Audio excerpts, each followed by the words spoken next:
정리를 해보고요. 이제 김프로님의 미스터 마켓. 네, 헤드라인을 주세요. 아까 그 우리 건프로가 MRO에서 뭐 사장님들이 뭐 그 커피 믹스 줄이고 뭐 이런 얘기했잖아요. 네. 애플도 구조조정하고 구글도 구조조정을 하는데 구글에서 뭐라 그러냐면 구글의 그 CFO, 그러니까 돈을 다루는 거잖아요. 재무 책임자가 CNBC에 나와가지고 제가 그 영문 그대로 CNBC에 나와서 헤드라인을 읽어드리면 We have baked too many muffins on a Monday. 그러니까 우리는 월요일 날 머핀을 너무 많이 구웠다. 이렇게 얘기를 한 거예요. 이게 무슨 얘기냐? 아우 정말 듣기 싫은 얘기다. 이게 사실 구글이 세계 최대 기업 중에 하나고 직원 복지가 제일 좋은 회사거든요. 그러니까 꿈의 머핀을 아마 이제 무료로 이렇게 출근하면서 먹고 점심 때도 먹고 그런가 봐요. 머핀이라는 게 뭐 아시잖아요, 그죠? 사실 영국이나 미국에서 머핀이 이렇게 비싼 빵이 아니에요. 사실. 코스트코가 맛있죠. 그렇죠. 근데 이제 이 사람이 이제 상징적으로 저 얘기를 한 거죠. 월요일 날 우리 너무 많은 머핀을 구웠다 이렇게 얘기했는데 이 사람이 무슨 얘기를 했냐면 무제한 식사와 커피, 무료 마사지. 네? 네. 이게 무료 마사지 그 영화 인턴에 보시면 로버트 드니로가 이제 그 나오잖아요. 네. 거기 보면 앤 해서웨이. 앤 헬서웨이가 주인공이고 마사지사를 고용하지. 그래서 그 회사의 임직원들은 그 마사지실에 가서 마사지를 무료로 받는다고요. 예. 그 노년역으로 나온 그 여성분 되게 유명한 분인데 어쨌든 노년역이요? 그 약간 러브라인 생겨. 노년역. 네. 난 노년역이라. 그 로버트 니로가 약간 러브라인 생기는 게 있어. 그런 분이 있군요. 그리고 공짜 출퇴근 버스 같은 복지 혜택을 줘서 꿈의 직장이다. 예를 들어서 빅테크 기업도 예를 들면 뭐 아마존이 있고 페이스북이 있고 애플이 있고 마이크로소프트가 있고 구글이 있잖아요. 그러면 실리콘밸리 지역에 대충 입사 지원을 하거나 다니고 있는 사람들 중에 직장의 복지의 만족도는 구글이 제일 좋다고들 얘기를 하거든요. 맞아요. 네. 제일 안 좋은 데가 아마존이고 제일 터프한 데가. 일 많이 시키는 데가 테슬라고. 그렇죠. 근데 여기가 이제 그 구조 조정을 나선 거예요. 예를 들면 구글이 아시는 것처럼 얼마 전에 작년부터 10,000명 이상의 대규모 정리해고를 진행했잖아요. 근데 뭐까지 줄이냐? 최근에 이 루스포렛 구글 재무 책임자가 직원들에게 이메일을 보냈는데 그 이메일의 제목이 뭐냐? 지속적인 절약에 대한 전사적 목표. 응? 네, 그래서 이게 이제 복지 축소를 했는데 월요일에 너무 많은 머핀을 구웠다라는 건 뭐냐면 직원들을 위한 통근 버스를 보니까 어쩔 때 한 명밖에 안 타고 다니더라. 월요일에 출근 안 한다는 거예요. 그런데 우린 여전히 머핀을 정상적으로 굽고 있다. 다 남아서 버린다는 얘기를 한 거지. 사실은 그죠? 그리고 근무 시간이 금요일 오후에 요가 수업이 제공되고 있다. 근무 시간인데 요가 수업하고 있다는 거예요. 재무 책임자 입장에서 볼 때. 예를 들면 HR의 복지 책임자는 이런 것도 필요하다고 하지만 재무를 담당하는 사람은 뭐냐면 재무제표를 관리하는 사람이거든. 저렇게 하면은 회사가 이익이 남나? 이걸 항상 고민하는 CFO가 이렇게 편지를 보냈는데 CFO가 편지를 보낼 때는 CEO한테 허락받고 보내요. 그렇죠. 그렇겠죠. 이거 해야 되겠어요. 그러니까 그럼 네가 보내. 이렇게 된 거지. 네. 그러니까 이제 구글의 사실은 최고 경영자의 의지가 담긴 서한이다 이렇게 보는 거죠. 그래서 낭비되는 복지 혜택을 과감히 줄이겠다라고 얘기를 했는데 주중 5일 내내 운영되던 사내 카페를 이틀은 닫는답니다. 3일로 단축을 하고 노트북과 PC 교체 주기도 늘린다. 예를 3년에 한 번 바꿔주고 5년에 한 번 바꿔주고 또 노트북을 지금까지 애플 맥북을 쓰고 있었는데 이거 대신 뭘 주는 줄 아세요? 구글 크롬북을 줘요. 그건 너무했다. 크롬북이 또 있구나. 저 아저씨 계속 네. 그래서 아무래도 일하시는 분 입장에서 조금 더 그리고 이제 이런 거를 이제 여기만 그런 게 아니라 메타도 사내 무료 세탁 서비스, 차량 공유 서비스 보조금 지원 줄인다. 뭐 아시는 것처럼 아마존 같은 데들은 사실 이면지 써라 이런 게 문화잖아요. 그리고 아마존은 그 카페테리아에서 딱 바나나 한 개만 주는 걸로 유명했었어요 원래. 2개도 안 줘요? 한 개. 바나나. 그런데 이제 어쨌든 이게 표상하는 게 뭐냐?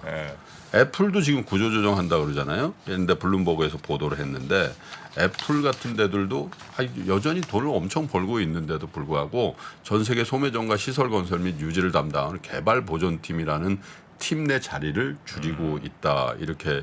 근데 이런 사람들 자르냐? 그건 아니고 다른 비슷한 자리에 재배치를 하고 만약에 퇴사할래? 그러면 4개월치 급여 줄 테니까 나가라. 이렇게 한다라는 거예요. 그리고 일부 관리직 자리들도 줄이고 있어요. 근데 이걸 아셔야 돼요. 왜냐면 야 지금 뭐 그 대부분 그게 뭐 그 아마존 같은 것도 딜리버리 한 사람들 줄이고 뭐 그런다던데 그게 아니고 제가 이렇게 들어보니까 제일 빨리 줄이는 데가 없는 관리직이에요. 관리직 중에 어디가 제일 많이 주냐? 제일 빨리 주냐? HR이 제일 빨리 줍니다.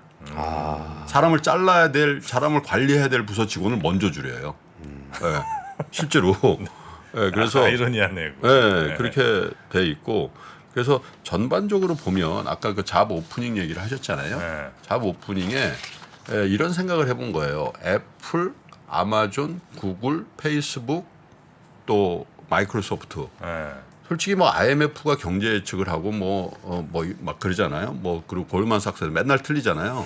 저는 이 경기에 대한 가장 후각이 빠른 조직이 어디냐? 여기 데이터를 갖고 있거든요. 어떻게 될 건지 앞으로 인력 수급이 어떻게 될 건지에 대해서 가장 빠른데요. 제가 볼 때.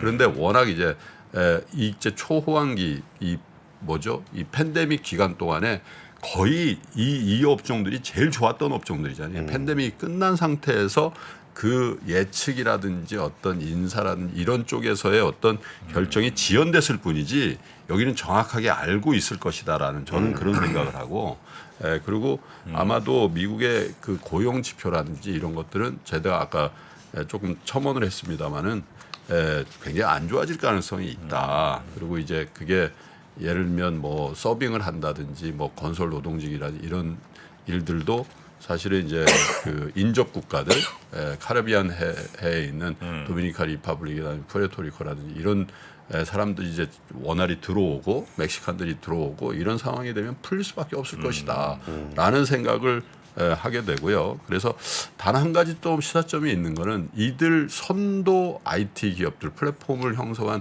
이 글로벌 스탠다드를 만든 기업들이 구조조정을 하고 경비 절약을 한다는 거는 그 밑에 단에 있는 회사들은 회사를 유지하기 힘들 수도 있는 상황으로 간다는 얘기죠. 이게. 네네. 그죠? 그래서 어쩌면 이 기간이 지나면 이들 기업의 선도력과 이들 기업의 주가는 더 좋아져 있을 수도 있다. 왜? 구조조정을 할 수 있는 여유가 있다는 거거든요. 여기는. 근데 그쵸. 다른 데는 구조조정 할 수 없고 만약에 탈락을 해버리면 어떻게 되나.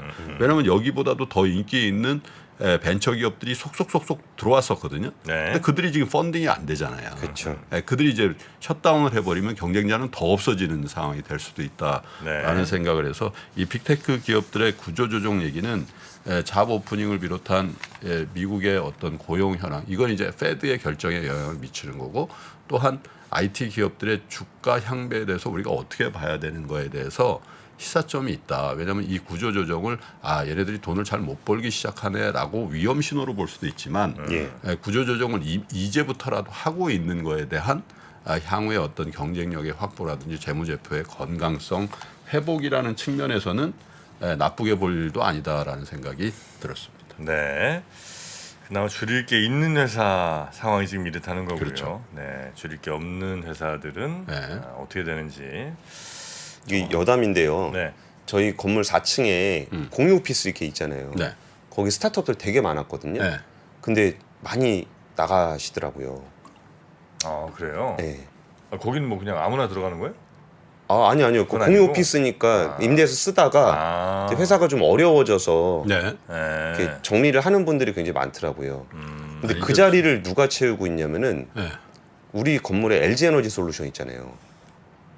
거기가 거기로 차고 넘쳐서 글로 공유 가는구나. 오피스를 써요? 네, 거기에 이제 뭐 별도 TF 조직 뭐 이런 것들이 계속 조직이 생기니까 네. 거기에 또 계속 입점을 하고 있더라고요. 그래요. 그런 작은 변화들 꼭 항상 캐치해서 우리 시청자분들께 전해주시기 바랍니다. 네. 그리고 어제 그 저기 SML에서 배터리 공급망 문제 왜 얘기하다 많냐고 좀 한번 네, 더 네. 하세요 그러면. 네, 그래가지고 그거 그냥 실시간으로 하는 게 좀 잘 안 맞는 것 같아가지고 라이브에 하는 게 그냥 주말에 압권으로 하나 업로드하겠습니다. 공급망 완벽 정리입니다. 그냥 리튬부터 해가지고 네. 그냥 리튬 어디서 와서 어디로 가는지 그런 거 좀 정리하겠습니다. 알겠습니다. 자, 오늘도 권순우 팀장님 고생 많으셨고요. 내일 뵐게요. 예, 감사합니다. 감사합니다. 복잡하고 어렵게 느껴지는 재무제표와 용어들. 친절한 투자 멘토 사경인 마스터가 매주 새로운 콘텐츠로 알기 쉽게 설명해드립니다. 재무제표 분석과 포트폴리오 구성, 뭐 양대 재무제표라고 그러면 대차대조표랑 손익계산서가 있거든요. 매수 매도 방법, 이때 사는 게 좋겠네. 이렇게 사면 좋겠다. 근데 이렇게 살려면 뭘 해야 되냐면요. 나머지 3분의 1은 놔둬봅니다. 어디까지 가는지. 실전 투자 팁까지 알려드립니다.